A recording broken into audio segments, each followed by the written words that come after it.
Thank you. Thank you very much. Our speaker, I think, is known to all of us as an author of McNeil-Lehrer essays, as a writer of books, New York Times Magazine articles, and a wealth of other commentary and insight on our life and times.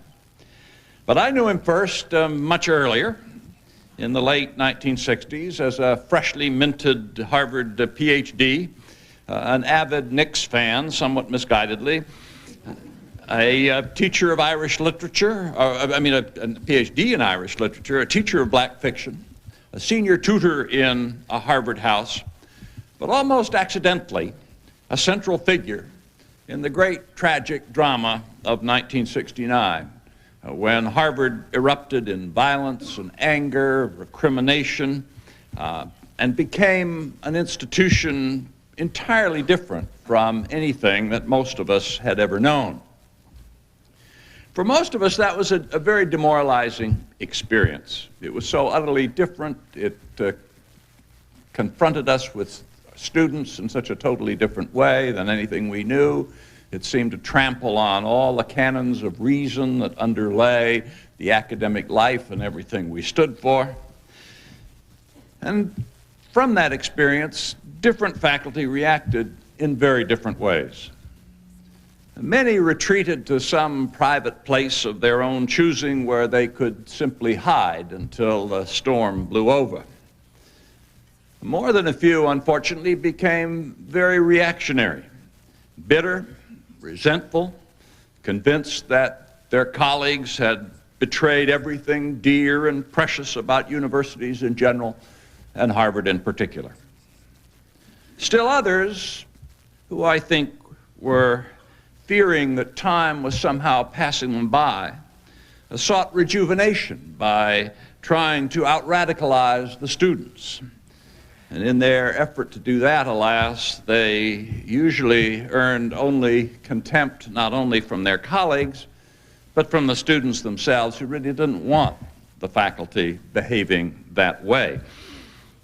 So amid all that turmoil, a few people managed to keep their perspective and to remain seemingly undisturbed by all these searing events, the anger, the posturing, the overblown rhetoric that swirled around the campus. They did not approve of much that was going on. They kept their values intact, but neither did they hate the students or despise their colleagues. They kept their head and they gave good counsel. Our speaker belonged to that last category, which was all the more remarkable when you think of it, because he was so much younger than so many of the others who acted, I think, less commendably. In retrospect, I think it was his sense of humor that saved him. Roger's always been much too enchanted by the incongruous and the absurd not to enjoy the dark comedy that lay so close to the surface of all the events going on in the university. It kept him from taking himself or his colleagues or the student leaders too seriously. It gave him some space, some distance, some means of detachment, while so many of the rest of us were drowning in passions of one kind or another. In short, it left him in an ideal position to observe, to reflect, and ultimately to write about the unprecedented events in which he turned out to play a significant part. And so it's with great pleasure, great nostalgia, great all sorts of things, all of them warm, pleasant, and deeply friendly, that I welcome to your midst Roger Rosenblatt.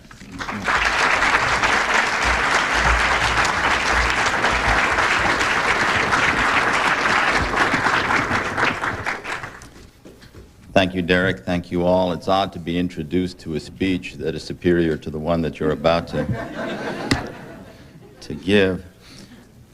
I'd like to apologize at the outset for the misleading poster, which has as its subtitle America and the Harvard Riots of 1969. That was, in fact, the subtitle up until something like 10 minutes before publication, where I called the remarkably patient Peggy Freudenthal at Little Brown and changed the the subtitle. So this is not the fault of the Ed School, it's mine, but I wanted to make sure that people understood that this was a memoir. That is, it was a book that derived from a single perspective and did not claim to be a work of history or sociology. And of course, the advantage of a memoir is that while pretending diffidence, it also can affect authority simply because you're the one you're the one who's saying it. I have trouble with titles generally, I confess, and I'll get this out of my system. When I worked at Time magazine for a long time, some buddies and I used to collect book titles that we most admired, books, real books that came into the office. One book title was God and Vitamins. The other was Socialism for the Dead. Do Reindeer Experience Religious Ecstasy? This was one of a number of animal books that we liked very much. You may remember Alan Coren, the wonderful editor of Punch. Alan had never written a book that sold anything, so he spoke to his agent and he said, what are the subjects on which I could write that might give me a bestseller? And his agent told him Nazis, golf, and cats. So Coren wrote a book called Golfing for Cats with a swastika on the cover.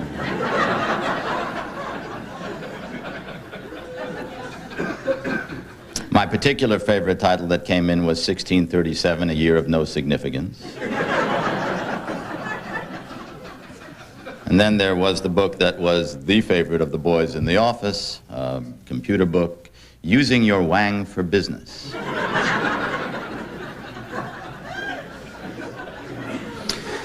The other reason I chose the form of a memoir is that I really have trouble with authority as well as titles, authority generally, which I will illustrate by the following brief anecdote. One year, I took my family up to Vermont to rusticate. All writers do this, and within 10 minutes of speaking to beavers, we all want to get home again. And I got a call from Time magazine, not a subscription call, but a fellow wanted to hire me, and I went down to New York, but I wanted to show him that I had authority, that I had some stature, and that I wasn't overeager, that I wasn't a rube coming down there too eagerly. So I drove down to New York. It was, the fellow I spoke with was Ray Cave, a great editor of Time magazine, looks like Rockwell Kent's portrait of Captain Ahab, with approximately the same sense of humor.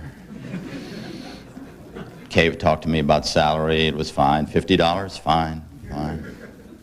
He talked to me about the assignment, which was writing the essay, and that was fine. But I wanted to show him that I had some authority. So I said, well, my voice cracking because I was about to tell a lie. I said, well, I'm used to 4 weeks vacation. Now, this was both true and not true. At the Washington Post, where I had worked before, I got 3 weeks vacation. And at Harvard, where I taught, I got 3 months vacation, so I thought the whole thing averaged out. Well, I said, I'm used to 4 weeks vacation. I looked at Cave. Cave looked at me. I could tell, he could tell he was dealing with a man of authority. After just the right pause, he said, fine, Roger, we ordinarily start with 5 weeks.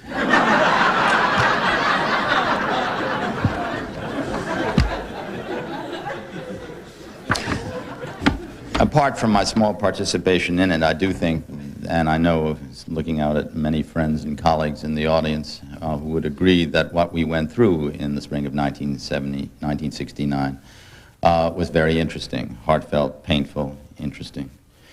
So the book is about an explosive event in an explosive time. It's about the nature of Harvard, incidentally. It's about some very interesting, admirable people, many of whom are in this room. And my colleagues in the junior faculty, Doris Kearns, now Doris Kearns Goodwin, Marty Parrott, Stephen J. Gould. Students, Mark Halpern, James Fallows, the editor of U.S. News and World Report, the editor and writer Michael Kinsley, the comedian Al Franken was in Dunster House. When I became master of Dunster House, it was one of the arduous duties. The master's job, as we know, isn't much, but one of the things you do is you meet with somebody and ask him what he would like to do with his life. And I asked Franken what he would like to do with his. He said he would like to be a comedian. I said, be serious. But it turned out that he was the only undergraduate I ever met who actually became what he had intended to become. Christopher Durang was in that house, wrote plays. Frank Rich was a student. Tommy Lee Jones and his roommate, the Vice President of the United States, Al Gore. I live off this slightly. And some people ask what Al Gore was like as an undergraduate, and he was very much like the way he is now. He's very nice and thoughtful and straight and honest.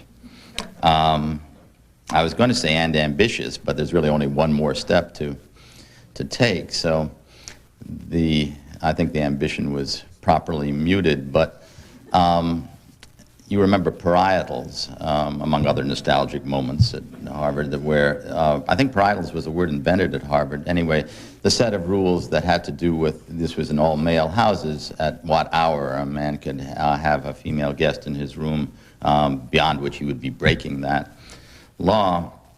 And Al was in Dunster House, and at that time I was senior tutor of Dunster House, and I was returning after one of the interminable meetings in that spring, and it must have been about 1:30 in the morning, coming down a path from which there was no exit. And at the other end of the path, heading toward me out of Dunster House, came Al Gore and his girlfriend Tipper. And I could see the look in Al's eyes. There goes the presidency.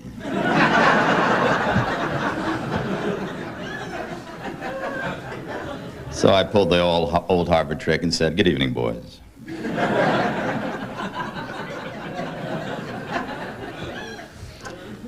Perhaps most important, the book is about a set of assumptions, attitudes, and intentions of what was then the major thrust of the baby boom generation, which now runs the country.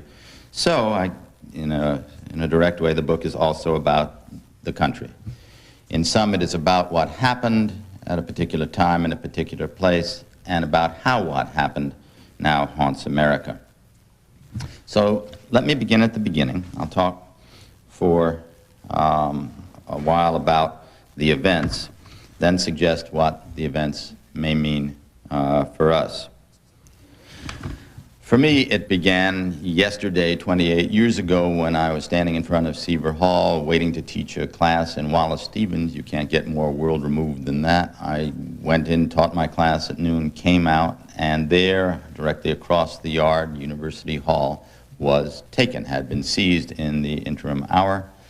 About 300 students, SDS members, had stormed the building, had thrown deans out of their offices, pushed some downstairs, roughed some up, taken the building, the SDS flag, SDS, the Students for Democratic Society, the SDS flag, stuck out the building. The Beatles song Revolution was blaring in the yard.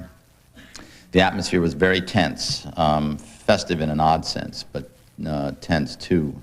A few hundred people had gathered in front of University Hall looking at this, quite disapprovingly, many of them, if not most.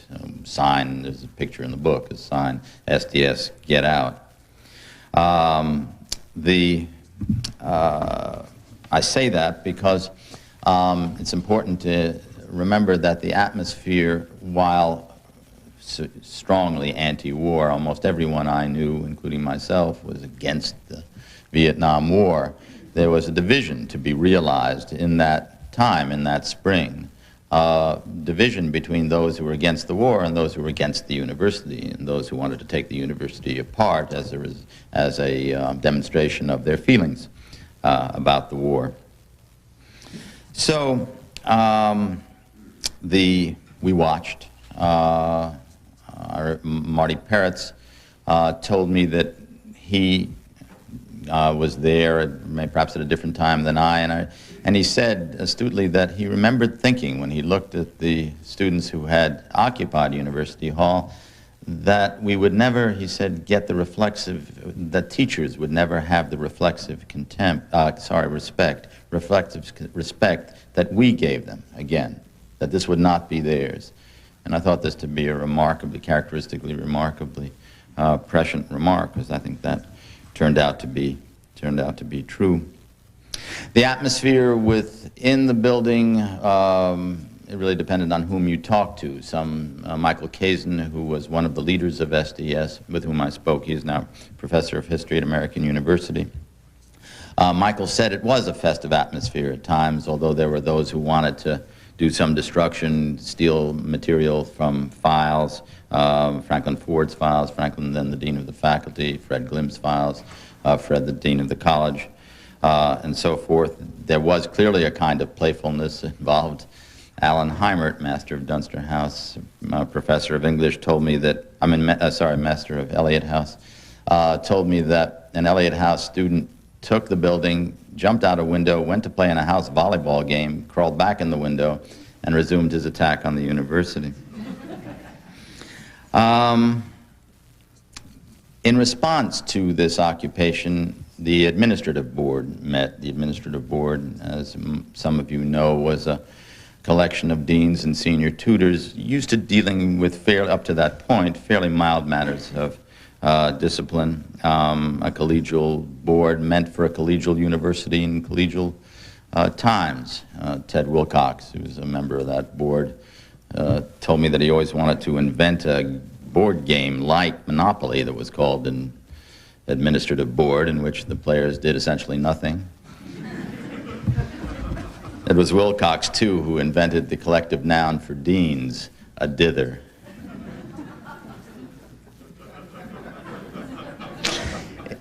The board met, nothing much was determined. Franklin Ford later that afternoon had a bullhorn and said to the students in the building, "Get out, or you're going to be guilty of criminal trespass."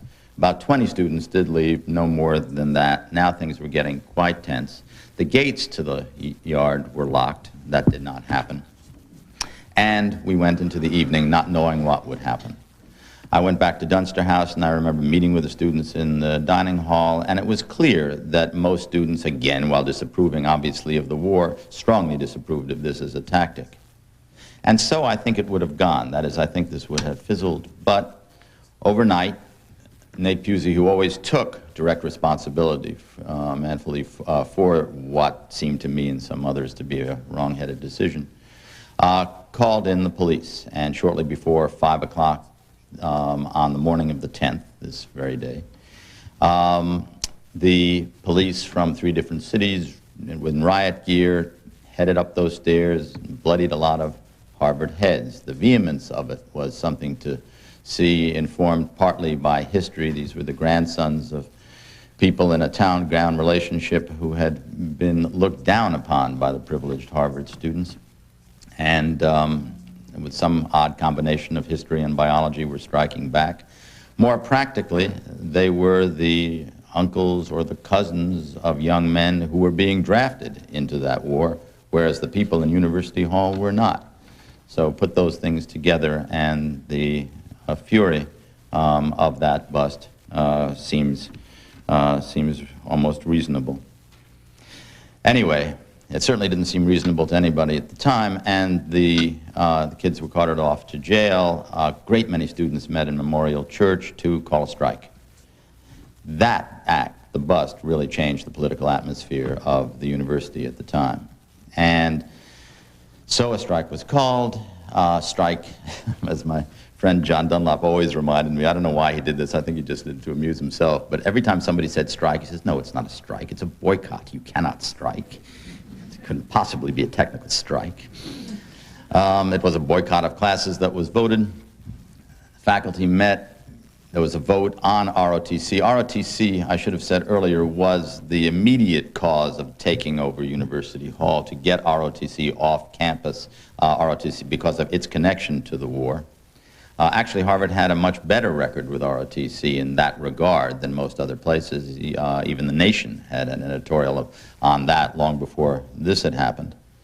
But the faculty met and did vote to take away academic credit for ROTC, and voted a committee of 15 faculty members, some students, faculty members both junior and senior, and some students, to do 3 things: to do a history of the events, to recommend changes in governance, and to discipline the students.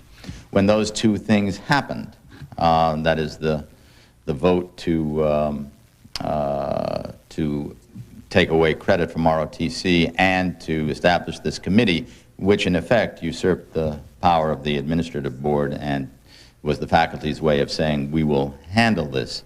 When that happened, the students then massed in Harvard Stadium, 3,500 strong, and voted to stop the strike, stop what they called the strike. Ginny and I, my wife Ginny and I, were sitting in Dunster House yard at the time with our not quite 3-year-old son, Carl. Ginny was very pregnant, a week away from giving birth to our second child. Amy, we were sitting there alone. There were no students around, and we heard the list of the names of the Committee of 15 read over a loudspeaker reverberating in that bowl. Every name was greeted with a chorus of boos, no matter whose name it was, no matter how distinguished. When they came to the least distinguished name on this list, mine, it was greeted with wild cheers. And I knew from that moment that I was a dead duck, which in fact I was. What led up to April 9th? A number of earlier protests. Secretary McNamara's car was stopped in 1966 and shaken, and he was sort of held there. Even that was kind of interesting in that once that event happened, after he was held and shouted at for the war, there was a letter to the Times signed by over 2,000 students apologizing for the act. So you can get an idea how incremental the passions against the war were. There were draft card burnings, there were sit-ins, there was a protest at Dow Chemical, where the Dow Chemical Company, which among other more benign pursuits made napalm, he was held in Mallinckrodt Hall for a while by students. That the administrative board did react to. More accelerated anti-war and anti-ROTC activity. On December 11th, 1969, there was a major demonstration in Payne Hall, another sit-in, and as a young faculty member, one remembers certain things that you knew you were going to make use of, but you weren't smart enough or experienced enough to make use of it then. And I remember the faculty wanted to, and in fact did, overturn the administrative board's decisions to throw out certain students for Payne Hall. And arguing against that, Sam Beer, professor of government, a figure of monumental stature at Harvard, monumental stature now, stood up and said, you do them no favor. You do them no favor. And I wasn't smart enough at the time to realize all that that meant, but I came to realize how absolutely true it was. It was not an unremitting atmosphere of protest or difficulty. Some of us will remember happily the Harvard-Yale game of the fall of 1969 when the Crimson came, because Harvard scored 16 points in the last minute and a half, the Crimson came out with the headline, Harvard beats Yale 29-29. But otherwise, it was very rough and very unhappy and very difficult, and it was getting worse. The bust came, it changed all things, really changed the atmosphere of Harvard, and may have said something about Harvard to the undergraduates. It may have said that Harvard didn't care for them, and Harvard had it perceived too that the undergraduates didn't care for it. When they came together at University Hall, each had expected some degree of filial devotion, and there really was none to draw on. During one of the many rancorous faculty meetings, Alex Gerschenkron gave what became a famous speech. When you heard it at the time, it seemed so out of sync with everything else that no one really appreciated its meaning. But he based a speech around Hans Christian Andersen story, comparable, called The Most Unbelievable Thing, about a king who offers his princess for marriage. I wonder why all fables seem to have kings offering their princesses for marriage. Offers his princess for marriage to the person who does the most unbelievable thing. And someone steps forward with a clock that could tell both the past and the future, and has all intellectual figures around it, a most glorious, beautiful clock. And the king is about to award the hand of his princess to this inventor of the clock when another man comes in with a hammer and smashes the clock. And then people agree, no, that was the most unbelievable thing. And that parable, which was given by Gershon Krohn, then also, I believe, turned out to be true, even if at the time it may have seemed excessive or melodramatic. I found myself in the middle of all this. I describe it in the book. It's a very odd thing. I can't imagine anybody less politically adept or with less political knowledge. It was a matter of luck and being in certain places. I'm not sure whether the luck was good or bad. As soon as my whole history at Harvard, frankly, was one good thing just sort of falling in my lap after another. The great teachers that I met here, teachers who remained friends, some still with us, some not.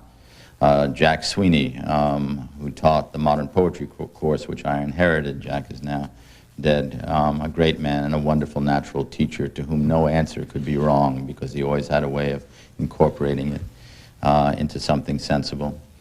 John Kelleher, to whom the book is dedicated, my mentor and guide and great wise man, wherever I had no knowledge of or at the beginning interest in Irish literature until I met John, and then he showed me all that education could be, all that teaching could be, all that good common sense and a first-class grounded mind could be.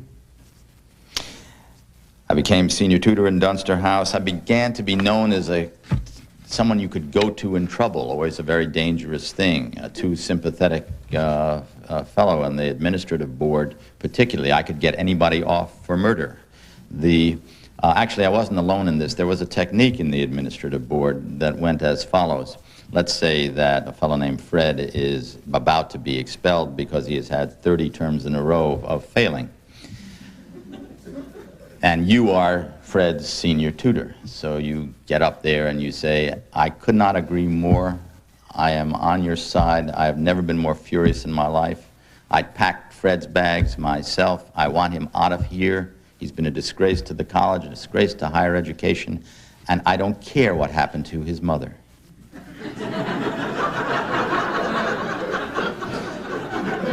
And then, of course, some sap would say, what happened to his mother? Sometimes it was hard to convince them that a severe case of laryngitis was enough to keep Fred in the school.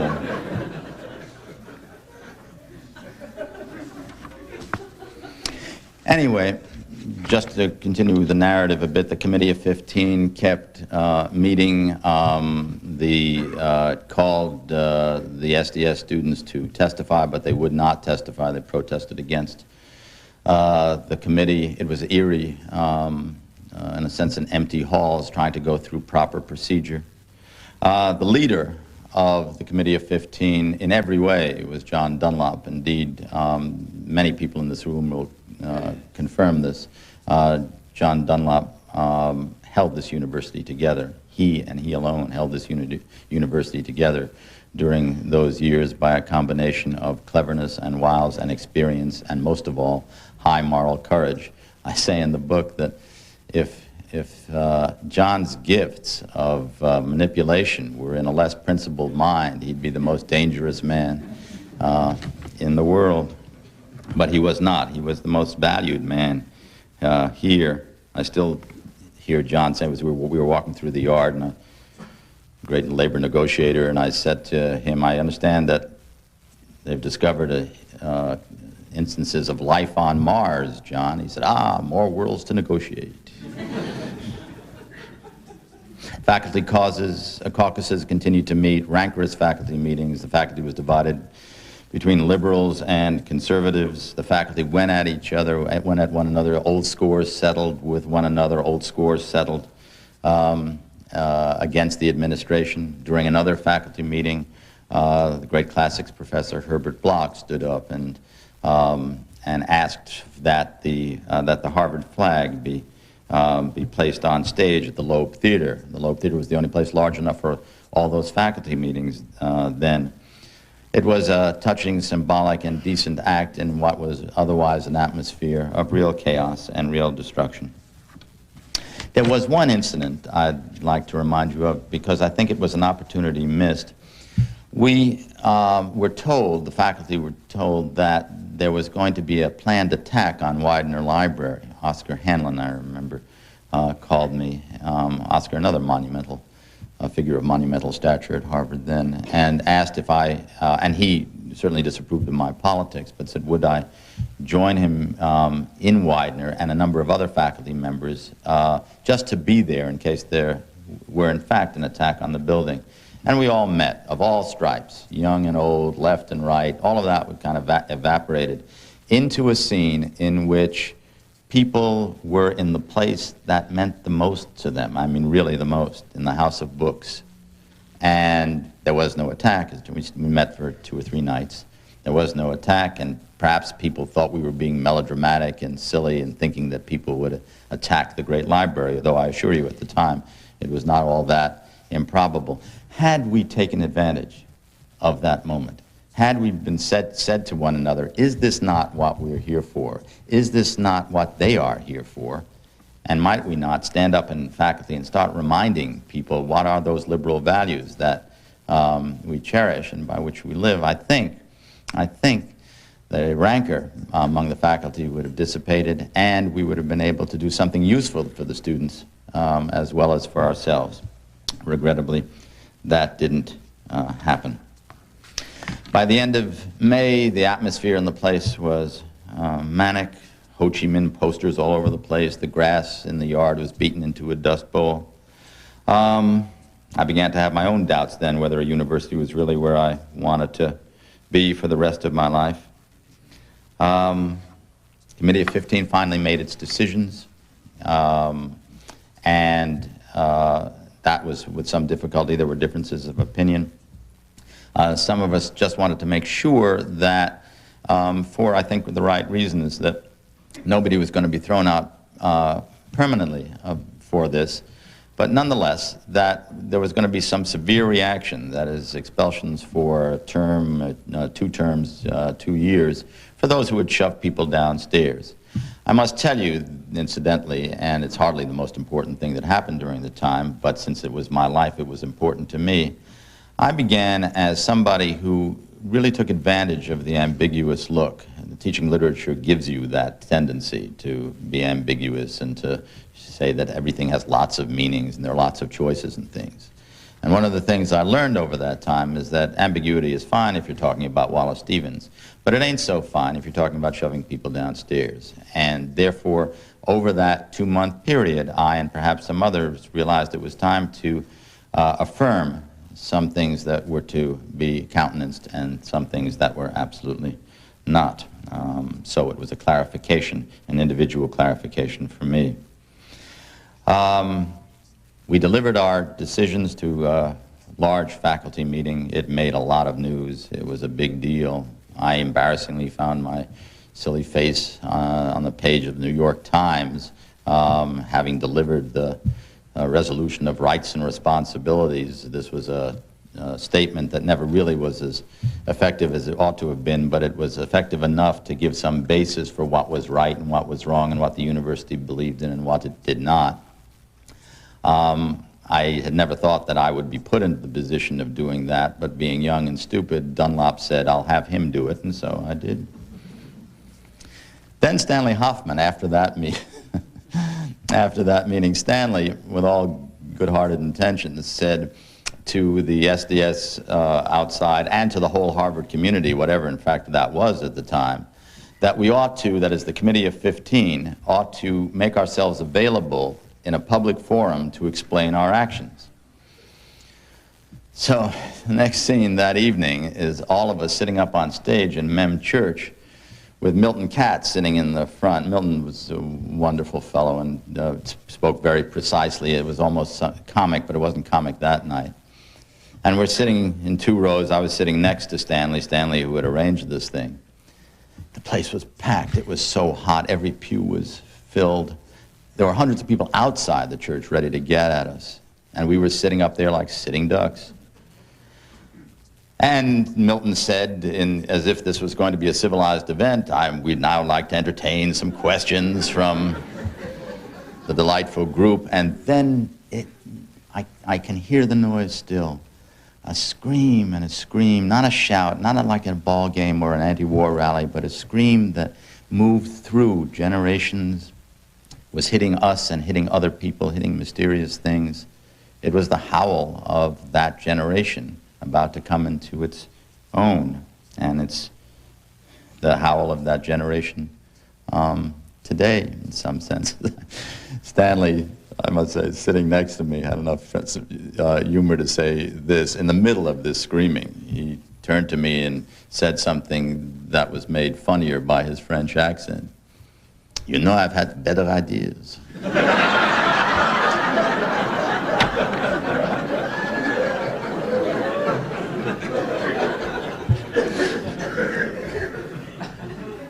Let me just go over some thoughts I've had about the second part of the book, how this generation of students, I'm speaking generally only for the sense of effect, you can read the exceptions in my intention, but how this generation of students, their set of attitude has encroached on our country today.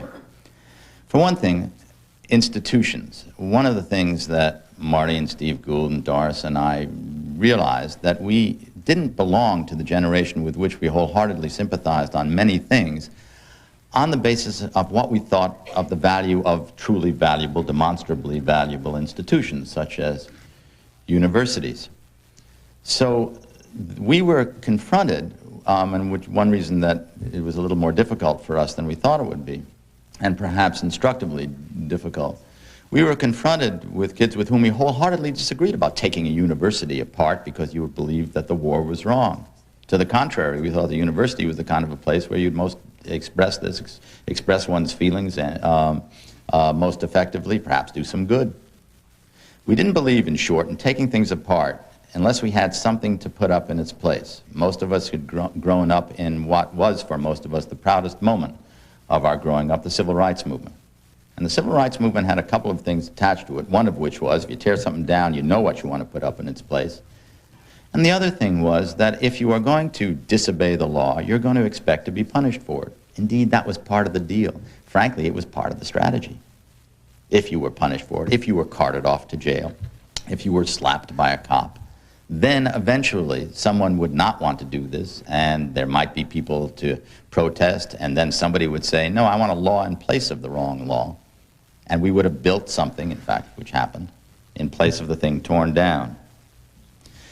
In America today, all institutions are suspect, including the United States government. I don't know a single institution that's regarded with what Marty called reflexive respect, or any really decent respect. The corporations have turned disloyal to their employees. Employees are disloyal to corporations. Athletes, free agency starts out as a good idea, as a necessary idea, and then becomes every athlete moving from team to team as soon as his contract is up so he can go where the most money is. The whole idea that institutions were to be torn down and left for somebody else to put up. The military, the respect for military life, almost entirely gone. Al Gore told me about when Al enlisted, he returned the following September, was in uniform, his hair cut short, spat upon, derided in the streets. What could possibly be the logic of that? Of those protected, cosseted by a university, however sincere their opposition to the war, to take it out on those who went, or in most cases, those who could not help but go. Disrespect for the military elides into a kind of foreign policy where all wars are automatically wrong, because Vietnam was wrong. Ergo, we wait too long to go into Bosnia. We do not at all think of going into Sudan, yet genocide is committed in both places. Who would think, except George McGovern, oddly enough, of going into Pol Pot's Cambodia? A thoughtless idea that America's influence has to be wrong because America has it, where most things that one sees around oneself refute that. It's not that America is always right, but when it's right and has its power, and there are people killing one another on categorical bases, I don't know a better reason for sticking your nose into a place. Rights. Individual rights, I think, was the very best thing to come out of the late 60s and that generation, and indeed, frankly, I think it was the only really good thing, unadulterated good thing. Individual rights for women, individual rights for homosexuals, those things did not exist or existed in small potatoes form when I was a kid. Now I think the country is, everyone thinks the country is better for it, much better for it. But the flip side of individual rights is rampant individualism, in which everybody says, me, me, me. And the whole world is defined solipsistically as how it strikes you. Journalism, my own odd trade now, is practiced by reporters who say, I don't see that chair. I see what I think of that chair, how it strikes me, how I feel about it. Who cares?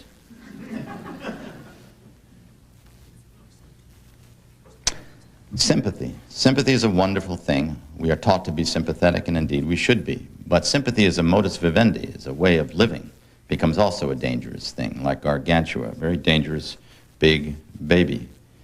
In education, if education is based entirely on sympathy, all that you create is an educational institution made up of courses in which everybody is sympathized with. And therefore, education is based on self-esteem. Well, education isn't based on self-esteem. Lots is, and there are many other things in life and many other ways to live to enforce our self-esteem. But a curriculum should have harder criteria by which it makes itself valid and sensible. The self-consciousness of the baby boom generation really got the goat of a lot of us. The idea that they had invented social awareness, historically nonsensical. Their parents did a much better job, in my view, than they did. They who emerged from World War II saw the death camps and decided no more. They who produced Gentleman's Agreement, however tame a condemnation of anti-Semitism that was. They who produced Thurber. They who produced the Civil Rights Movement, in fact. The worst stuff, to me, was that liberalism was the enemy, and liberals were the enemy. We liberals were the enemy. Michael Kazin said that to me. We wanted to get you. We wanted to get the liberals. What was the idea there? Knock off the liberals so that the far left could oppose the far right and therefore radicalize experience. La, la, la, la, la. So, now, experience is radicalized, and the liberals were, in fact, we liberals were knocked off, so that in the last election, something I never thought I'd see in my lifetime, no one would run as a liberal.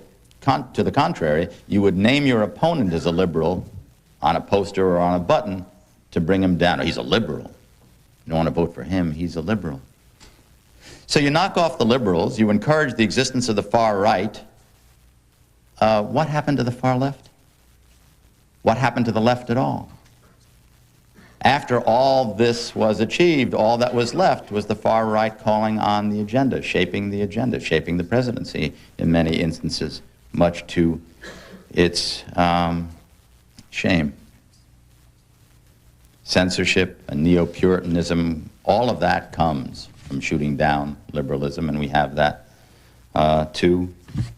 And then the far right emerges, sometimes not doing awful things, and sometimes doing awful things, and at any rate, you don't want a country led by any extreme.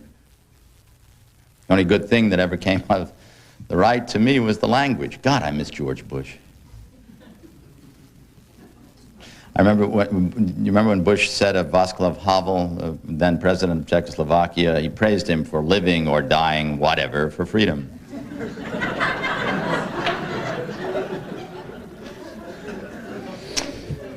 So in some ways we have a more tolerant country. And as Ronald Reagan said, let's not throw the baby out with the dishes.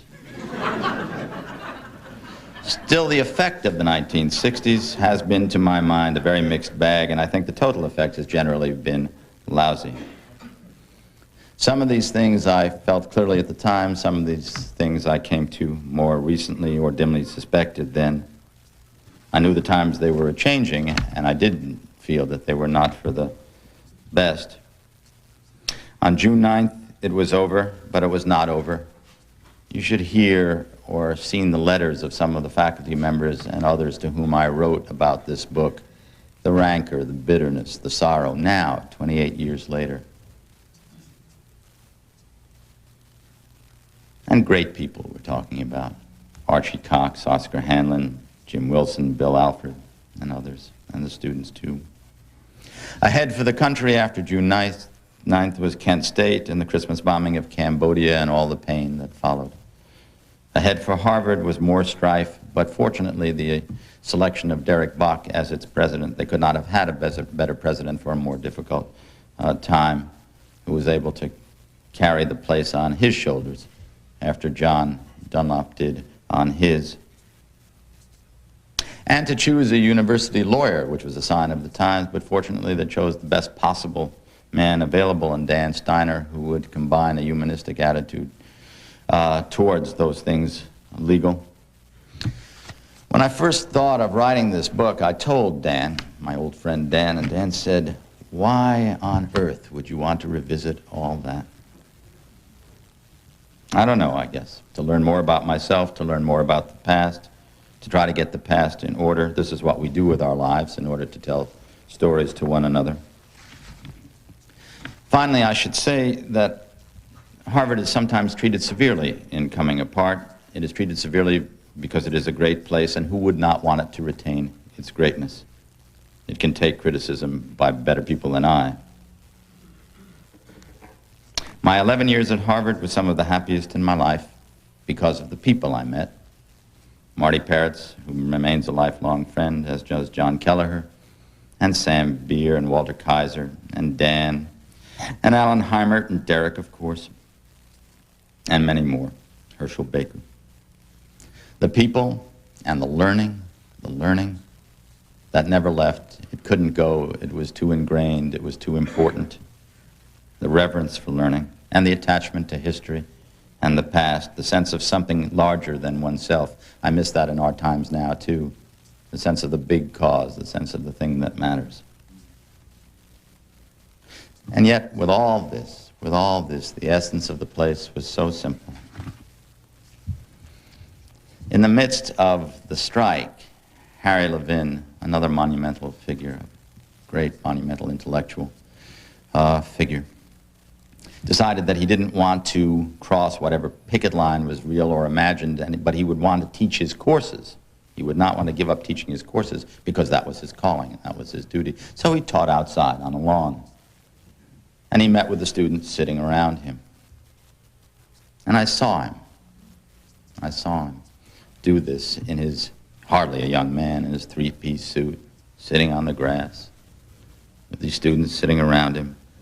A man, some students, and a book between them. It was a sight to preserve. Thank you.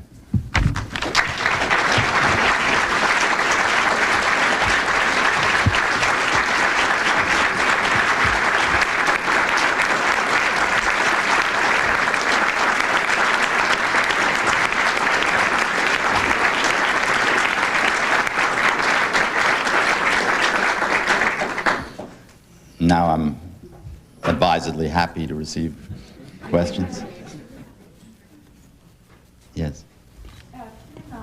President Pusey consider alternates calling the police and the he ever revealed? I don't know that. To my knowledge, he does not regret that act to this day.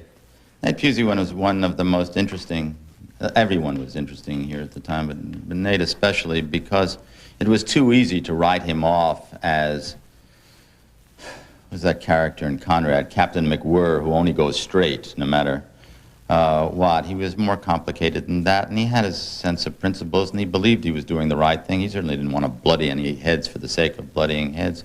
He just felt that was the best tactic to take and feels that to this day.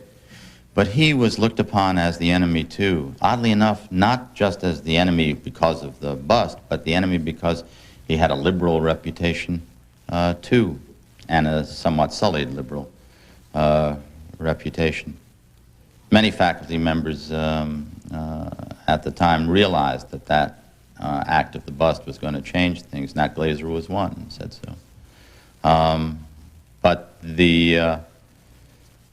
as he is not of that temperament to think it twice, really.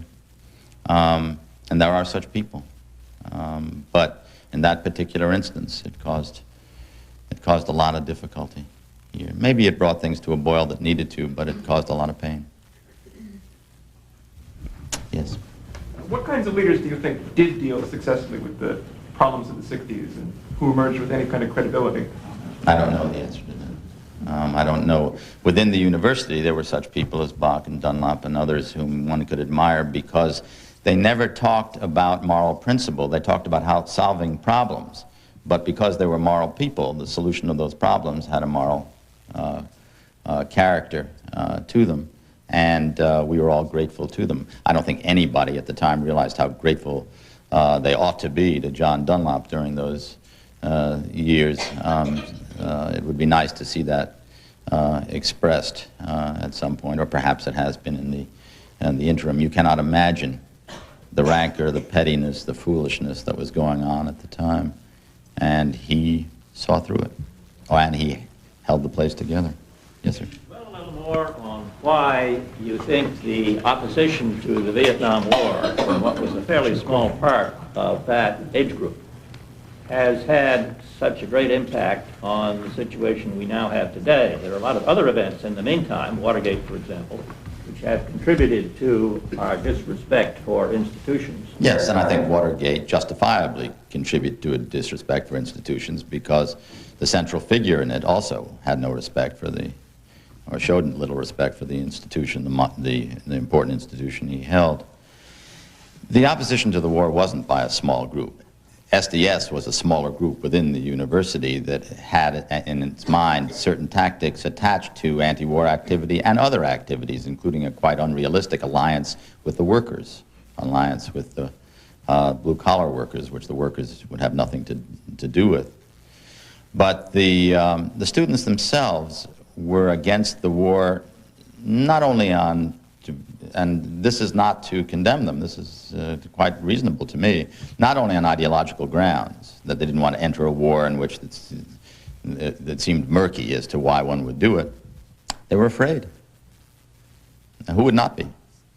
Not only that, but once it became the living room war, and Michael Arlen's remarkable phrase, you may remember Michael Arlen's reports on the war in the New Yorker, and the book that he wrote afterwards, where television brought that war to us. It looked so different, you know. This wasn't a battalion heading over a hill carrying a flag. This was smoke and shots from behind trees and children with bombs attached to them and things that would really affect the imagination as well as reality. It was a fearful time. And I just don't think it went away. I think the idea that was a war, and it was a war, remember, that we lost.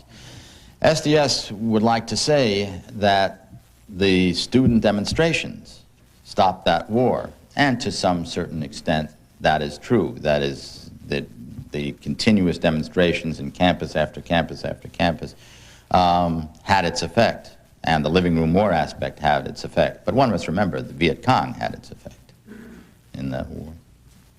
But it lasted, and it was deep, and I don't think it ever went away. And you know now, you and I know, every time that a conflict is mentioned now, that is the reference point. Even now, and we're a long way from it, that is the reference point. Yes, sir? Could you say a little bit more about the way liberal has been really turned into a word that has such a negative connotation to so much of America? And you made a statement that they picked off how come there was not a sustained debate that sort of continued? At some point it sounded as though we had a debate, people gave up on that debate. Yes. I don't know the answer to that question. And I certainly don't claim that I had any morally superior knowledge at the time. But for some reason, the faculty here, faculty elsewhere, perhaps just people in general, who had grown up in a tradition that seems to me the reason that the country is as good as it is, that it believes in a government that pays attention to the most needy of its citizens, that wants to use government for good and is not anti-government reflexively, that strives every moment for equality among its members. All of those things are attached to what you and I would recognize as liberalism. Why that of all things, could not sustain an argument in its own defense, I have no idea. I think that other things distracted it. I do think that the war was so big an event that it took people's minds off it. I do think that the faculty here was guilty of a kind of pettiness instead of moving towards a kind of grandness. But even all that said, you will not find a group of more highly intelligent, responsible people in the world than you would have among the Harvard faculty. Why it decided to play turtle during that time, I don't know. There was some impulse there, and this would take an observer far keener than I. There was some impulse to go to hell, shared by students and faculty alike, and we did. Yes, sir. Do you think that either the coverage or the editorials in the Crimson, did they make things any better, any worse, or do you have any opinions on that at all? Yeah, it was interesting because there was strong feeling that the Crimson was really driving everybody nuts. And frankly, that is the business of a newspaper, to drive everybody nuts. And I'm sure the Crimson today drives everybody nuts. And if it doesn't, shame on you. But I looked at the Crimsons. I looked at every Crimson every day of that period in the spring. And while it is true that the editorials were always against the faculty, against the Committee of 15, I must say it was an experience for Dunlap Wilson and me to always open the paper, and you know, there was never any article that said, and let's take off their heads today. Always doing that. The articles about the news were not especially slanted, and there were also, and news articles are in fact more powerful than editorials, as journalists know. And the letters column, they were quite determined to be fair-minded. There was always equal number of letters for or against the students or the strike or things like that. There's no question that the tendency of the Crimson was to be for the strike, somewhat for SDS, at any rate against the faculty and against the administration. But I think at the time when people, you know, we were frazzled, it seemed greater than it was. Yes? My generation may not have the Vietnam War or the Civil Rights Movement, but I was wondering if you could comment on perhaps maybe the lack of student protests today, and you know, what could be some of the reasons for that.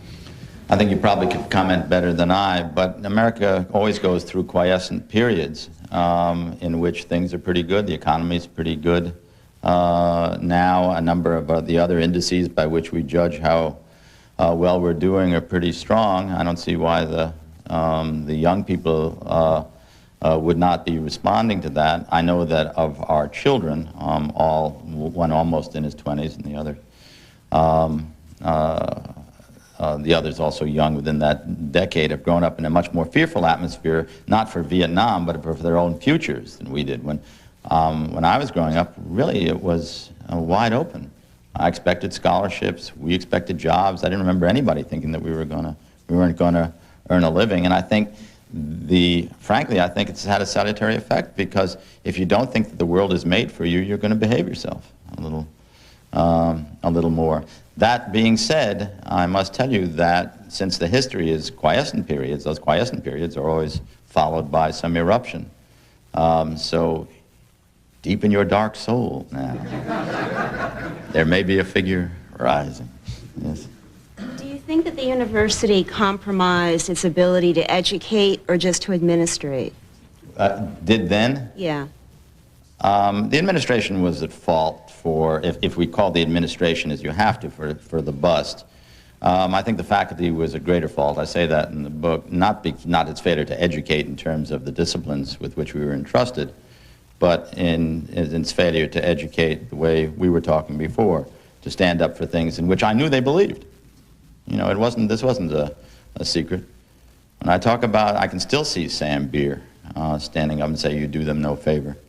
And you must understand that not only was Sam at the time a voice of reason and a voice of intelligence, he was probably the most respected member of the faculty. And if the most respected member of the faculty was not going to get the faculty to understand that, you knew you were dealing in very odd times. Yes? to respond to the previous comment and then to ask a separate question. When I started college at Columbia in 1988, which was the 20th anniversary of that campus's riots, everybody wanted very badly to emulate the previous rioters, but there was nothing much to protest about. It seems to me that the current student generation has a lot of rebuilding to do rather than tearing down, and I'd like to know your views on how the 1969 generation has done since they've become the leaders in building things back. Well, I think I suggested I think they've done poorly, but as to your other question, I think the responsibility is considerable. One of the things that interests me is that I think in truth as well as in claim, the 1969 generation said, we are the most moral generation. That is what we are driven by, morality. Morality is our engine.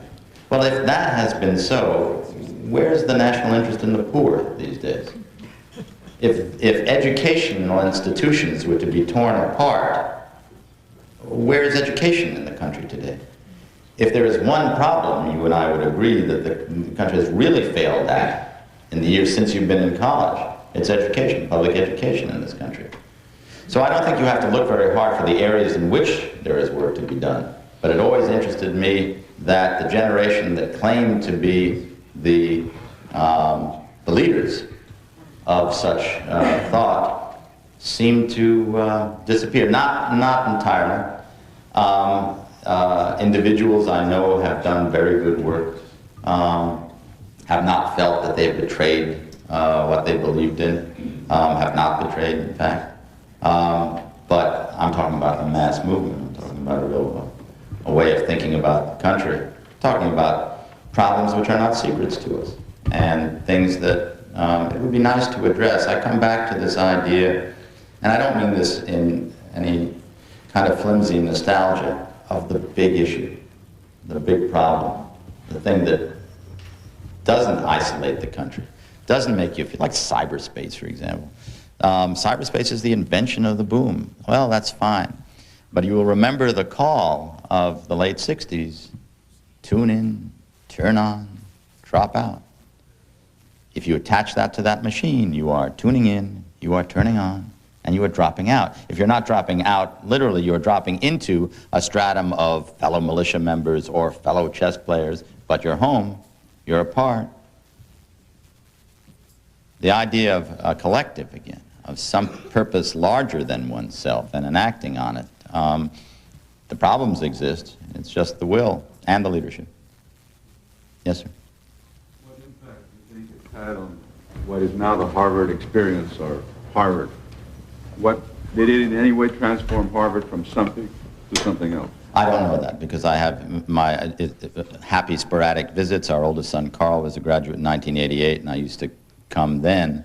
But I don't know. I actually refuse to believe that places are either as bad or as good as I read now, but I don't know. I don't know myself. Nat?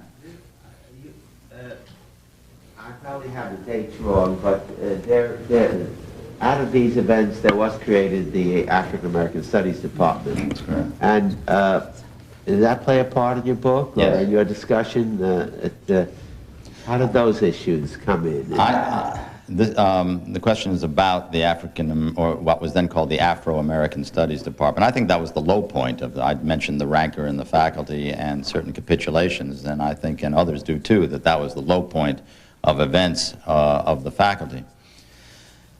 To give a bit of brief background, Henry Rozovsky had been in charge of creating an Afro-American Studies something, some way to give due credit to the study of African-American literature, history, politics, and so forth.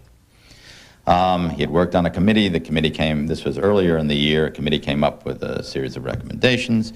The recommendations were to create a committee, which, as we know, is less than a department, and therefore has a kind of fluidity that allows the discipline to define itself. See how good it is. Take some teachers from literature, some from history, and so forth, and test the waters.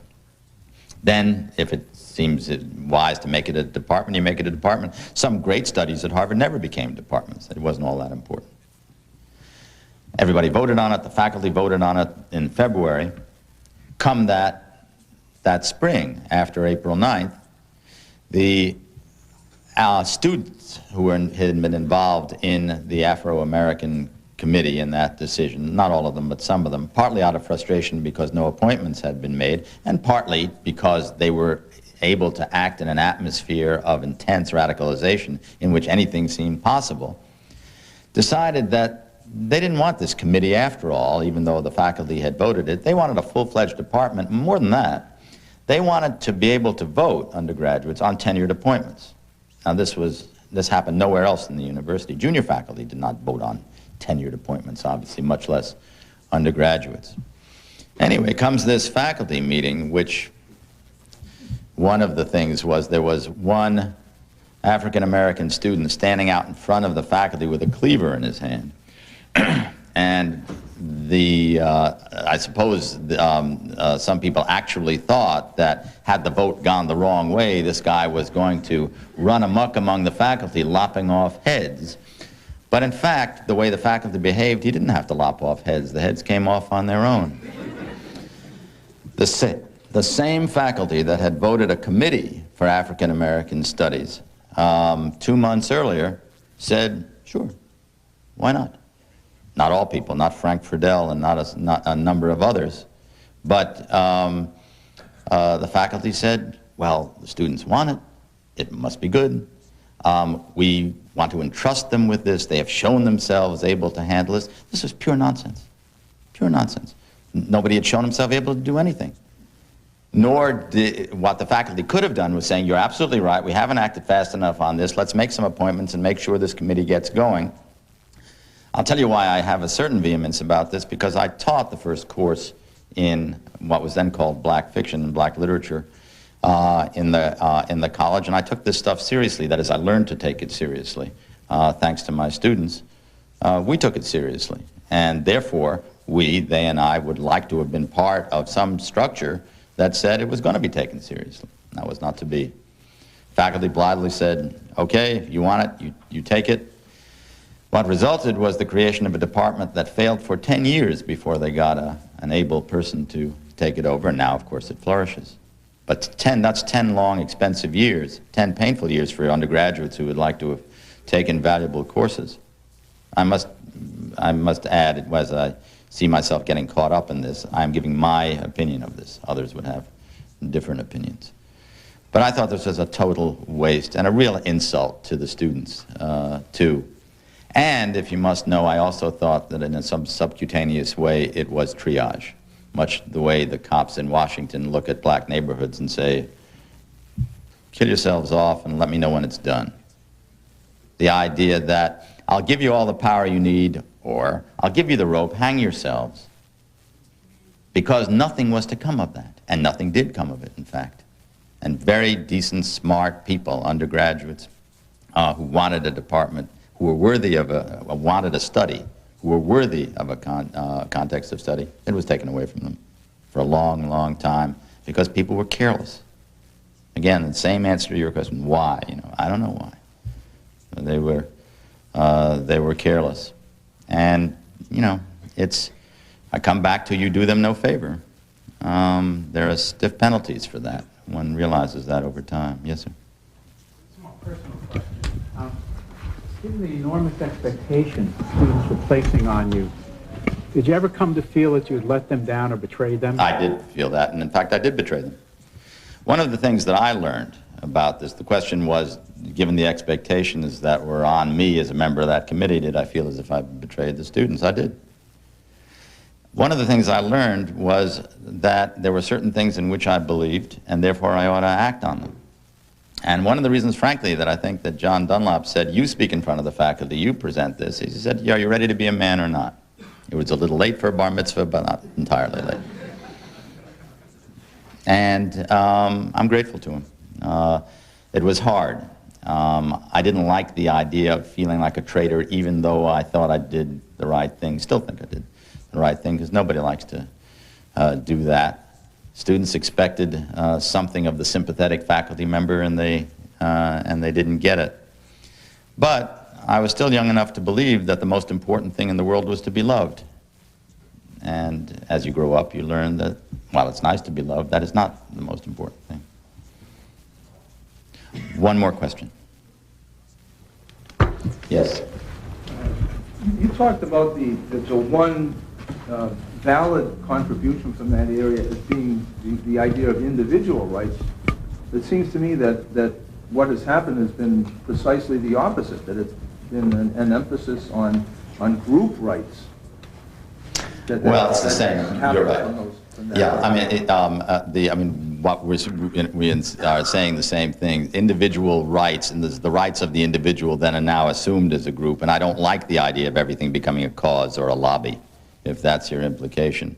But the individual rights that were expressed for women and for homosexuals in particular was the idea of taking two groups, one, of course, a majority group, and extending the spirit of civil rights to them in response to individual